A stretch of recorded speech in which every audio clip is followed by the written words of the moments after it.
After buying a house, newlywed couple discovers they are being watched by the seller. Welcome back to Movies Explained. Today's film is a drama thriller from 2019 titled, The Intruder. The movie begins with a car clearly overspeeding along the streets while music plays in the background. It turns out a man named Mike is driving his friend Scott. When they arrive at their destination, Scott asks Mike why he was overspeeding like that on the road. Mike unknowingly tells Scott that his wife, Annie, is throwing a surprise party for him and he promised to get him here on time. After realizing he spoiled the surprise, Mike begs Scott to act surprised when he enters the house. Scott agrees and they both walk into the house. Annie is standing there smiling at him as the others come out to shout surprise. Scott pretends to be surprised before he goes to hug his wife. He expresses his surprise at how fast Annie was able to put together the surprise party despite him just closing the deal an hour ago. Annie tells Scott that she has been planning the party for a long time because she knew Scott would close the deal. Scott is overjoyed and he passionately kisses Annie. Their blissful kiss is interrupted by Mike, who proposes a toast. Following the toast, Scott and Annie decide to spend some time alone by their pool. When Scott inquires as to whether or not Annie is still interested in buying that Napa Valley home, Annie confirms that she very much is. The following day, Annie and Scott drive to Foxglove in Napa, with Annie bursting with excitement throughout the trip. When they arrive, Scott doesn't see anyone around and suggests they come back another time. Annie, on the other hand, hears someone in the back, so she drags Scott with her. They discover a deer in the backyard before witnessing a man shoot the deer. Annie and Scott are terrified when they witness the horrible scene. The man approaches them and tries to calm them down. He introduces himself as Charlie Peck, the owner of the house they want to buy. Charlie notes that the deer have been eating the garden fruit and have become a nuisance as he escorts them to the house. He informs them on the way that he and his late wife, Ellen, raised their 2 children at the house. He also tells them about Ellen, whom he lost to cancer 2 years ago. As they proceed, he asks Scott and Annie what they do for a living. Scott informs him that he works in an advertising company while Annie writes for women's magazines. While admiring the stunning scenery, Annie inquires of Charlie why the place was named Foxglove. Charlie informs her that the valley used to be covered in foxglove flowers. They all enter the home, where they are shocked to see how many weapons Charlie owns. Charlie informs them that he intends to sell the house and relocate to Florida, where his daughter Cassidy lives. Scott feels disgruntled at the whole idea of the house, but Annie seems pretty optimistic. As Charlie shows them around the property, Scott examines the artwork and wallpaper on the walls. They finally arrive at a room which Charlie refers to as Ellen's former sewing room. After the tour, Annie leaves Scott and Charlie to talk about the price. Charlie tells Scott that the price for the house is $3.5 million. He goes on to remark that they shouldn't be here if they can't afford it, which irritates Scott and causes him to leave right away. Before they leave, Charlie runs up to the car and tells Scott that he will throw in the furniture and knock $200,000 from the price. However, Scott is still disgruntled, so he tells Charlie that he will get back to him. On their way back, Annie tells Scott about her desire to raise their kids in the house. Scott decides to fulfill his wife's wish, so he tells her that he will contact his partners in the office and figure out a payment. Scott ultimately pays, and they move in within a week. Charlie gives the house a second look before handing over the keys and stepping out of the way for the new couple. When they return inside, they go directly to the kitchen and make love. That night, they host guests to celebrate, and we meet Mike's wife Rachel. Everyone's shocked as Scott recounts their first encounter with Charlie and the deer. After a while, Mike goes outside to relieve himself and hears footsteps in the bushes. When he doesn't get an answer, he throws down his cigarette and goes back inside. Mike discovers a cigarette burn on his driver's seat the next morning as he and Rachel prepare to depart. Scott and Annie travel into town to grab some ice cream after they depart, and Scott appears to flirt with the cashier, which upsets Annie as she observes from a distance. When they return home, Annie expresses her concern about the way he spoke to the woman, but Scott claims that he was only having a friendly discussion with her. The following day, while Scott is at work, Annie notices Charlie mowing the lawn. When Annie asks Charlie what he's doing outside, he replies that he just stopped by to give them his contact list of handymen in the area in case something comes up, and realized that they hadn't been maintaining the yard and decided to do it. When Scott returns home, he is not overjoyed to discover that Annie has invited Charlie to Thanksgiving dinner because Charlie is alone. Scott shows Charlie the work they've done so far when he arrives with some pies. Charlie is furious when he discovers that the family tapestry has been removed and replaced with new modern art.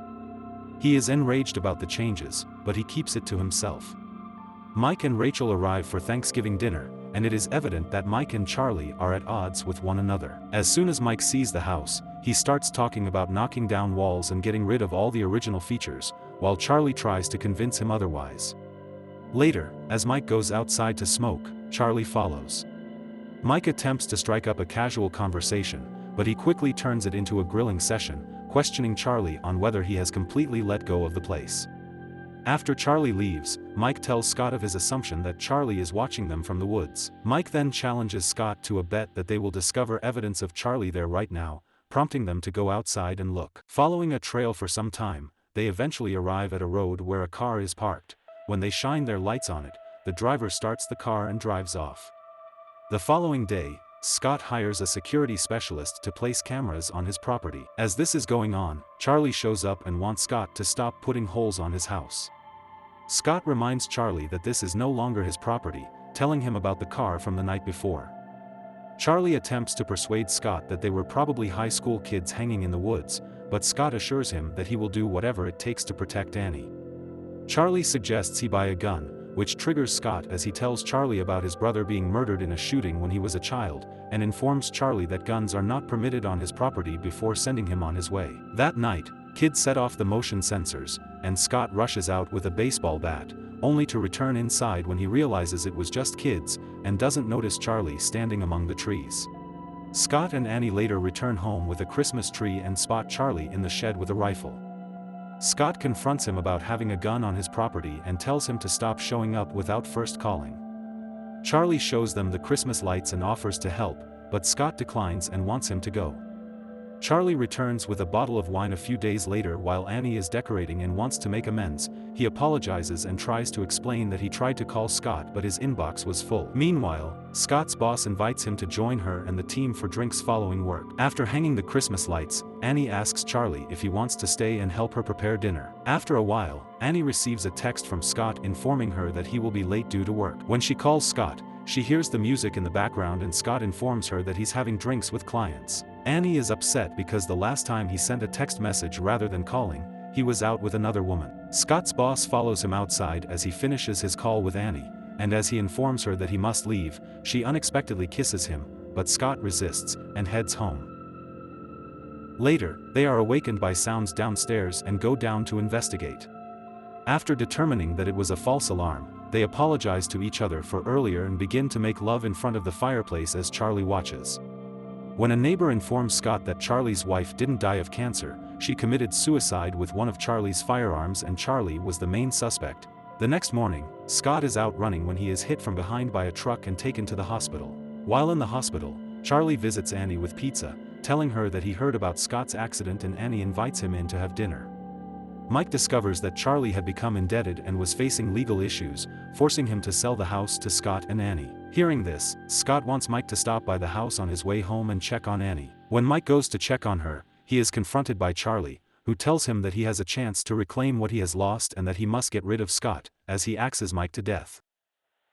The next day, Scott is informed by the police that they are unable to serve Charlie with the restraining order because Charlie has never stayed at the Royal Hotel. Hearing this, he rushes home and on the way Scott calls Charlie's daughter Cassidy, but she hangs up when Scott mentions her father.